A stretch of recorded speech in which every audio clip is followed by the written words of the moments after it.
დაგვიდგა მეგობრებო გაზაფხული, მაგრამ აი გაზაფხულის დადგომა და ზაფხულის პერიოდი, ხო?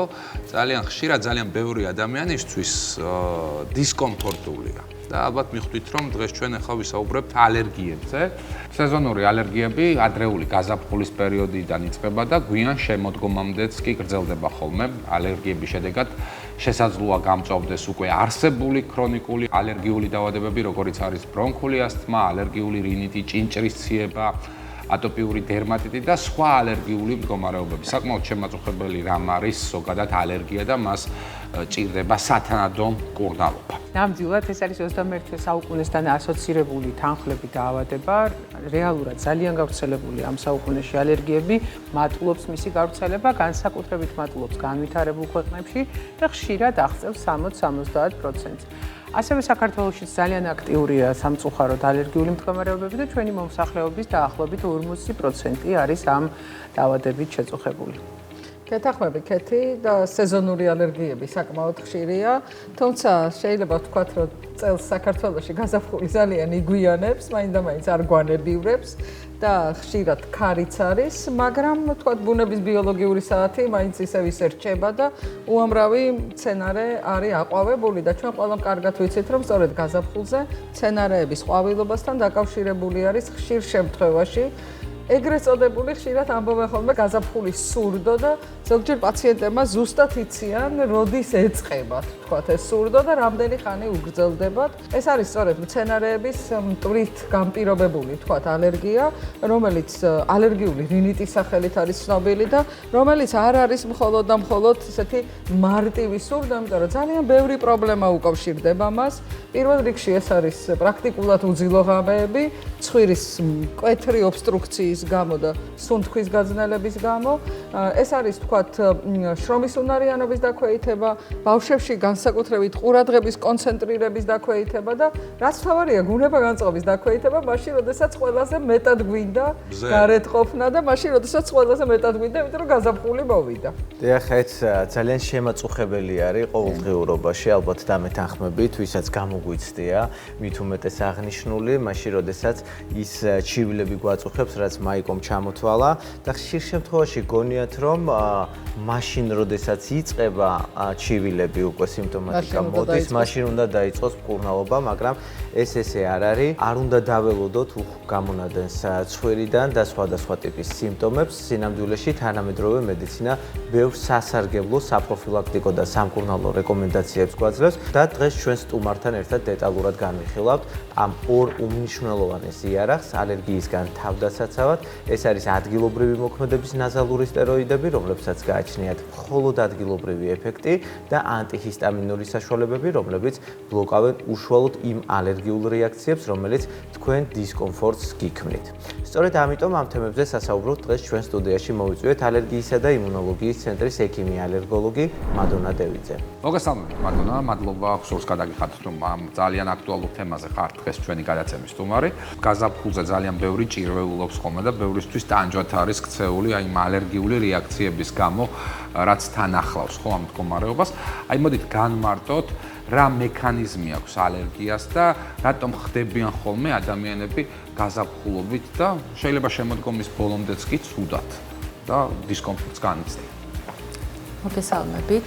როგორც თქვენ აღნიშნეთ, მართლაც 21 საუკუნის გამოწვევა. გარკვეული მოსაზრებებით ეს ურბანიზაციასთან, ჩვენს კვების სხვაგვარი ტიპის კვებასთან და ზოგადად ბუნებიდან შორს წასვლასთან არის კავშირში და ამაზე ვთქვათ, რომ არ შევაწყინოთ თქვენი მაყურებელი, შეგვიძლია ესე არ განვავრცოთ, მაგრამ იმას ვიტყვით, რომ ნებისმიერ ადამიანს ნებისმიერ ასაკში შეიძლება გამოუვლინდეს ალერგია. ალერგია შეიძლება განვითარდეს პრინციპში ნებისმიერ ნივთიერებას. თუმცა არსებობს გავრცელებული ალერგენები და ასეთია ზუსტად ის მცენარის მტვერი და სხვა ალერგენებიც, რა თქმა უნდა, ოთახის მტვერი, ობის სოკოები, საკვები, მედიკამენტები და სხვა. ალერგიული რინიტი, ანუ ცხვირის გაჭედილობა, ერთ-ერთი ის მდგომარეობა, რომელიც ძალიან გავრცელებულია და ძალიან ხშირად ჩვენი მოსახლეობა და მსმენელიც კი ალბათ ამ მდგომარეობას იმსუბუქებს ცხვირის გამხსნელი სპრეის საშუალებით, რომელიც ძალიან სუდ შედეგებს იწვევს ხო გრძელვადიანი მოხმარების პირობებში. სინამდვილეში რასთან გვაქვს საქმე და როგორ უნდა მოვიქცეთ ამ დროს. დიახ, ცხვირის გამხსნელი საშუალებების გამოყენება ვფიქრობ უკვე ძალიან ბევრმა იცის, რომ არ შეიძლება 5-7 დღეზე მეთხანს და ბევრს აფრთხილებენ კიდევაც, თქვათ, როდესაც ისინი შეიძენენ სხვადასხვა აფთიაქებში ამ ნივთიერებებს, მაგრამ იმდენად შემაწუხებელია სიმპტომები, ისინი შემდეგ მაინც ამ ჩაკეტილი წრის რაღაც ტყვეები ხდებიან.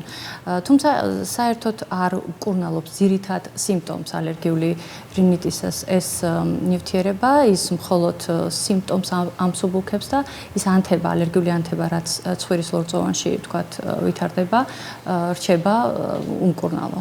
მაშ რა უნდა ქნას ამ დროს პაციენტმა? თუ კი ნებისმიერი რინიტის სიმპტომი, აქვე რომ განვავრცოთ, თქვათ, ცემინება, ცხვისებრი გამონადენი უხვი ცხვირიდან, ხავილი ცხვირის თვალებიდან ცრემდენა, თუ თვალის სიმპტომიც ახლავს, გრძელდება ორ კვირაზე მეთხანს, ალბათ უნდა მიხვდეს პაციენტი, რომ ეს შეუძლებელია იყოს, თქვათ, ან ვირუსული ინფექციის გამო, ან სხვა მდგომარეობის გამო და უკვე ეჭვი უნდა მიიტანოს ალერგიულ დაავადებაზე და აუცილებლად უნდა მიმართოს ალერგოლოგს. აქ უკვე მოხდება სწორი კვლევები და შესაბამისად სწორი მკურნალობა იქნება დანიშნული. ოქროს სტანდარტის მკურნალობა ალერგიული რინიტის ეს არის ადგილობრივი სტეროიდული საშუალება, რომელიც რა თქმა უნდა ექიმის მიერ უნდა იქნას დანიშნული და ის თქვათ ხანგრძლივობა, რაოდენობა, რამდენჯერ როგორ გამოიყენოს, რა თქმა უნდა ექიმი ურჩევს ამას პაციენტს უკვე ვიზიტის შემდეგ. მან დამეთანხმებით, რომ როგორც კი სტეროიდს ვახსენებთ და ჰორმონს ვახსენებთ, ეს ყოველთვის ხდება ხოლმე გარკვეული შფოთვის საგანი, როგორც თვითონ პაციენტებში, ასევე განსაკუთრებით თუ ჩვენ ამას ვნიშნავ ბავშვებთან. იმიტომ რომ ძალიან ბევრ პრობლემასთან აკავშირებენ თქვათ სტეროიდებს და მოდით თქვათ, რამდენად შესაძლებელია რომ ნაზალურმა სტეროიდმა გამოიწვიოს რაღაც თქვათ გვერდითი მოვლენები და აი თქვათ თუნდაც იმ სტეროიდის მაგალითზე, რომელიც ახლა ჩვენს მაგიდაზე არის, რამდენად შეუძლია მას თქვათ გვერდითი სისტემური მოვლენების გამოწვევა. დიახ, ძალიან კარგი და სწორი კითხვა, იმიტომ რომ ეს არის ზუსტად რაც აღელვებს როგორც პაციენტს, ისე თქვათ მშობელს. ჯერ იმით დავიწყებთ, რომ არსებობს თქვათ ალერგიული რინიტის ისეთი ფორმა, სადაც არ არის საჭირო პირდაპირ სტეროიდით დაწყება მკურნალობის და ასეთ შემთხვევაში ჩვენ გვაქვს თქვათ ანტიჰისტამინური საშუალებები, მხოლოდ უკვე გართულების ან არასაკმარისი ეფექტის მიღების შემდეგ ვამატებთ ჩვენ უკვე როგორც ადგილობრივ სტეროიდს, ასევე თქვათ შეიძლება ლეიკოტრიანების მოდიფიკატორების დავამატოთ და ასე შემდეგ. ზეღანაც გავუსვი ხაზი და კიდევ ერთხელ მინდა აღვნიშნო, რომ ეს არის ადგილობრივი სტეროიდი. ადგილობრივი სტეროიდი ზუსტად იმას ნიშნავს, რომ მოქმედება მას აქვს ადგილობრივი და სისტემურად გადასვლა, ანუ ბიოშეხტევადობას ვეძახით ჩვენ სამედიცინო ენაზე, მას არ ახასიათებს, ან ახასიათებს იმდენად მცირედ, იმდენად მინიმალური, რომ ეს ნამდვილად არ არის შემაშფოთებელი და რა ნიშნავს ეს? ეს იმას ნიშნავს, რომ ეს სტეროიდი იმოქმედებს მხოლოდ ცხვირის ლორწოვან გარსზე და მას არ ექნება სისტემური, ანუ სხვა ორგანოებზე მოქმედების უნარი. ყოფილა პაციენტები, რომელსაც უკითხავთ, რომ იცით, რაც დავიწყე, თქვათ, ბრენოქსის გამოყენება იქნება ეს თუ სხვა ნებისმიერი ცხვირის სტეროიდის ზონაში მოვიმატე. ნუ ჩვენ აქვე ვუბნებით, რომ ეს არის გამორიცხული, იმიტომ რომ ეს სტეროიდი და მე ყოფილა რომ კვლევებიც ამოგვიღია და მათთვის გვიჩვენებია, რომ რეალურად შესუნთქულიდან, შესხურებულიდან გადადის მინიმალური რაოდენობა და ის ამ გვერდით ეფექტს ფიზიკურად ვერ გამოიწვევდა. შესაბამისად, ვერც სხვა გვერდით ეფექტს, რაც სტეროიდთან, სიტყვა სტეროიდთან ასოცირდება, ის ვერ იწვევს. ბავშვებში განსაკუთრებით ზრდის პრობლემები, ხო? ზრდის პრობლემები, რასაც უკავშირებენ, შეუძლებელია, რომ იყოს გამოწვეული ნაზალური სტეროიდი.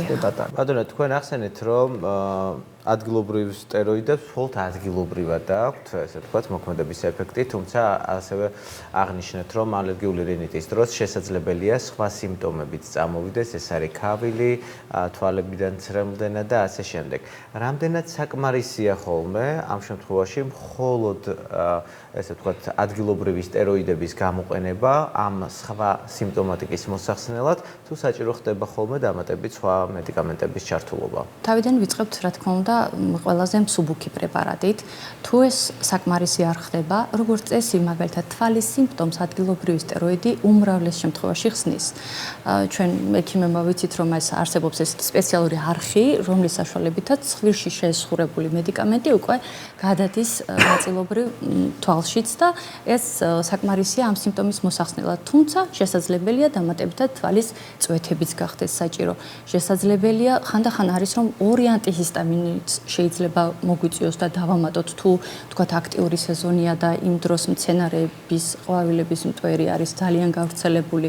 ამას აქვს ესეთი საფეხუროებრივი მკურნალობა. ჩვენ ვართ პაციენტთან კავშირზე ვეუბნებით, რომ მოდით დავიწყოთ ახლა მინიმალურით, იმის მიხედვით თუ რა სიმპტომი დაგვრჩება, კიდევ მოხვალთ ან დაგვიკავშირდებით, შემდეგ უკვე დავამატებთ სხვა პრეპარატს და ძირითადი გაიდლაინები დღეს ამის საშუალებით ზუსტად აი ასეთი ტიპის მკურნალობას გვთავაზობენ ჩვენ, ხომ, ნებისმიერ დაავადებაში, არა მხოლოდ ალერგიულ რინიტში, ასევე ბრონქულ ასთმაში, რომ იწყებთ დაბალი საფეხურით და თუ ეს არ არის საკმარისი, ყველაფერი არის ძალიან ინდივიდუალური და ეს უშუალოდ კონკრეტული პაციენტის შემთხვევაში ხდება ამის, თქვათ, განსაზღვრა, ემატება უკვე შემდგომ სხვა მედიკამენტები. აი, თქვენ ახსენეთ ანტიჰისტამინური მედიკამენტები და ზოგადად ანტიჰისტამინური მედიკამენტები ხშირ შემთხვევაში იწვევენ ხოლმე ძილიანობას, ხომ?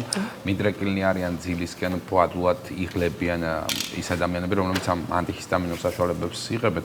თუ იწვევს ეს მედიკამენტი შეჩვევას და დამოკიდებულებას შემდგომში. ჩვენ, რა თქმა უნდა, ასეთ დროს მიშნავთ მეორე თაობის, ახალი თაობის ანტიჰისტამინურ საშუალებებს, ისეთი როგორც არის, თქვათ, ლორანექსი და ამ შემთხვევაში ის არ გადის ჰემატოენცეფალურ ბარიერს, რაც იმას ნიშნავს, რომ ყველა ის ცუდი გვერდითი ეფექტი, ანუ საჭის მართვა ჩვეულებრივად შეიძლება. კონცენტრაციის დარღვევა იქნება ეს თუ თქვათ ძილიანობა, მას არ აქვს და ამიტომ თავისუფლად შეიძლება პაციენტმა ის მიიღოს, არა მხოლოდ თქვათ ერთი ექიმის მიერ თუ კი ეს არის თუნდაც აი როგორც წერა მახსენეთ დამატებით გაორმაგებული, ამ შემთხვევაშიც კი მისი გვერდითი ეფექტი არანაირად არ ორმაგდება, ესე რომ ვთქვათ. ეს არის ამ თანამედროვეობის, ესე რომ ვთქვათ, დიდი მონაპოვა. მადნა კიდევ ერთი კითხვა მინდა რომ დაგისვა, იმიტომ რომ ძალიან ხშირად ადამიანებს აქვთ უკვე დიაგნოზი, მათ იციან რომ აქვთ ალერგიული რინიტი და ელოდებიან სწორედ სეზონს, როდესაც სიმპტომები დაეწყებათ და როდესაც დაეწყებათ სიმპტომები, მერე იწყებენ